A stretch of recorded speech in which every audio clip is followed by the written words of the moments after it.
Daríamos lugar a un comentario, si alguien quiere hacer algún comentario o una pregunta. Bien, le damos la palabra a la doctora Correa. Bueno, creo que la presentación que nos hace hoy el doctor Rochón intenta hacer una reflexión que siempre nos ha traído a todos los economistas sobre pues los múltiples temas macroeconómicos y especialmente los determinantes de las tasas de interés y las posibilidades reales de los bancos centrales de controlar la oferta monetaria y la tasa de interés. En el caso de nuestras economías, hay que decirlo así con toda claridad, los bancos centrales no están controlando la oferta monetaria y difícilmente tienen capacidad para administrar las tasas de interés.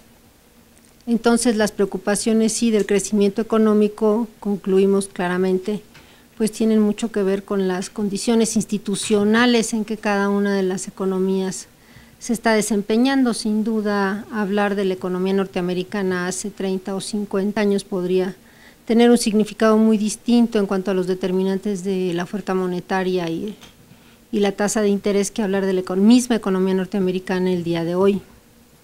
Y esa es una de las preocupaciones que creo que por lo menos tenemos muchos de los que hemos estado trabajando en los últimos tiempos en el caso de economías en vías de desarrollo, economías alternas. Entonces yo sí les sugeriría que pues motivemos más la discusión con el doctor Rochón, haciéndole preguntas de nuestro propio contexto histórico, de nuestro propio contexto institucional, en relación a las formulaciones que hoy nos está haciendo. Si creen, creo que es interesante pues entablar ese tipo de debate hoy aquí en México. Así que los invito a que hagan las preguntas. Si las quieren hacer en español no hay problema, se las traducimos al doctor Rochón, y si las quieren hacer en inglés directamente las pueden hacer directamente en inglés.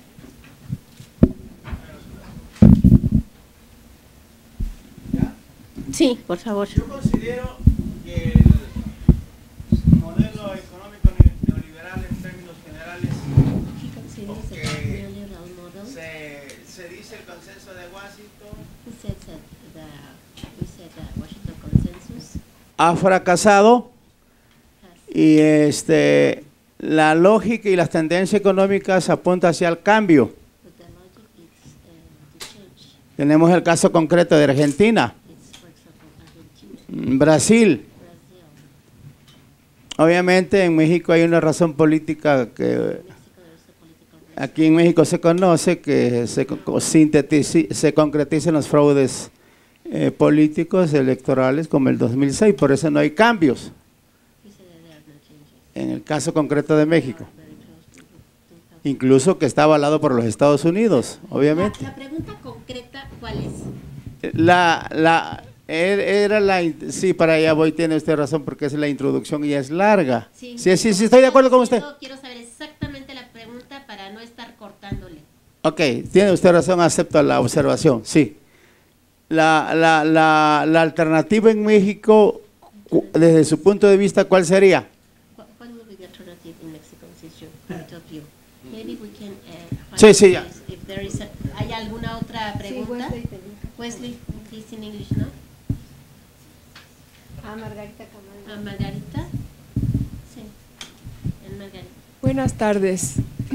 Quiero preguntarle desde su punto de vista cuál es la tasa de interés adecuada para economías como las latinoamericanas, que encuentran muy difícil el control de su situación económica, y cómo piensa usted que en el futuro esas posibilidades de controlar o no afectarán su relación con los Estados Unidos.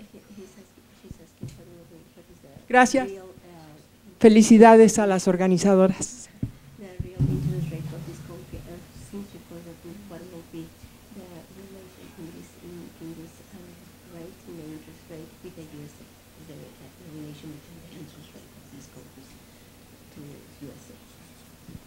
So what? So yes, she wants to know what is the best interest rate for these countries. This is the first question. And the second question is, what in the relation that we have with USA, how do you see that swap of which will be offer the best interest rate for these countries? These last two questions. Okay. And then Wes? At my front. Speak loud. Was anyone here this morning and they heard the joke by Wesley about the cookies? That was my joke.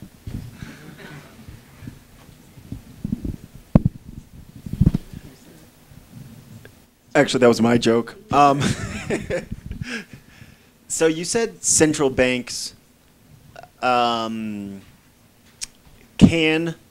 set the quantity of money, but don't want to. Why would they want to, and how would they do it if they wanted to? Okay, translation?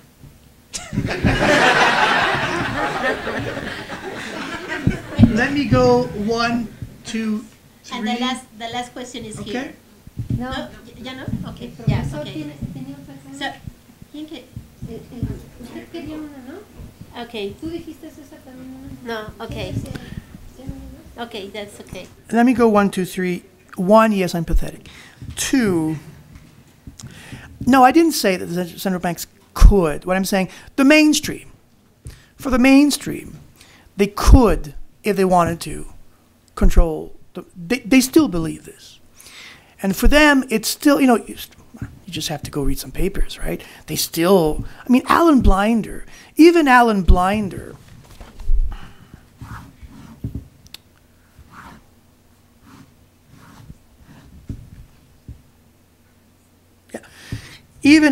Blinder, who acknowledges money, interest rates are exogenous, draws the, you won't be able to see this, but draws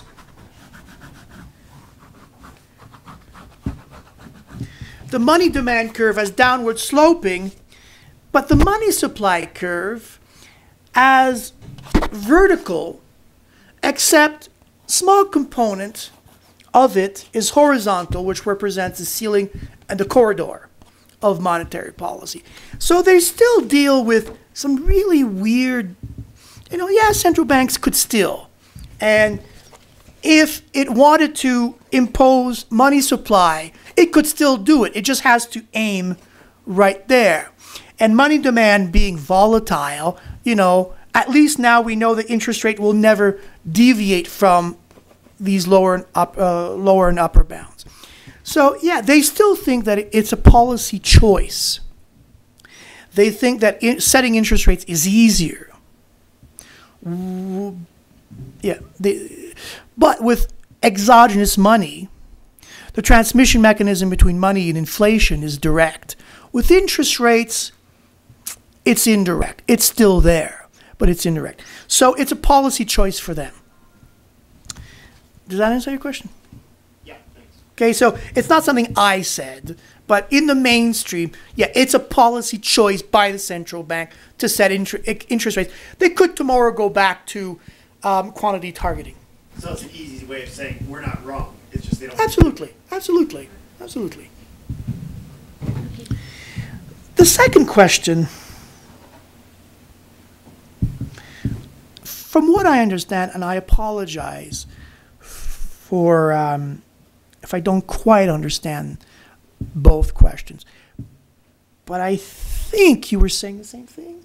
I think that I think this kind of model. Obviously, this is a closed economy model, and it doesn't have any capital flows, and it doesn't have I think it could be incorporated. I haven't done it, and I don't know of anyone that has done it.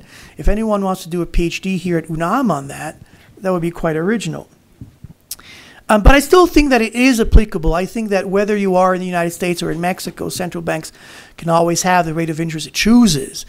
Now, I'm not saying it doesn't have any consequences. You set interest rates at 0 in Mexico, you're going to have consequences. Okay, capital flight, minimum, right? So yeah, I'm not, and you guys have, you guys, Latin America in general, have an extra preoccupation with exchange rates. Most North American models, we don't deal with exchange rates. We don't really particularly care about exchange rates, certainly not in the United States. And I still think you could have the alternative. I still think the central bank could, if it wanted to, right, have an interest rate that it chooses. In reality, in Mexico and Latin America, you're going to have a lot of problems. And if you have an exchange rate devaluation, then you're probably going to have higher inflation. I think this kind of model could be amended. And then the dynamics get very much more interesting.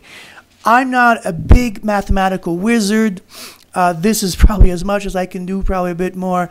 I would love if someone incorporated capital flows and open economy exchange rates and that kind, for the mere exercise of it, to see what would happen then. Would this model be unstable in those circumstances? Certainly, it's a valid question. And my mea culpa in this is that this is a model that certainly applies more in a closed economy, United States, Europe, Europe and Canada and those countries. In Latin American open, very, very small open economies, good question. I have some ideas of what could happen. I think it's an exercise that's really worth doing. Really worth doing, yeah. Bueno, pues muchísimas gracias a Luis Felipe Rochón y los esperamos mañana a las 9:30. Gracias, Luis Felipe. Thank you very much. Is that okay? Yes, very good.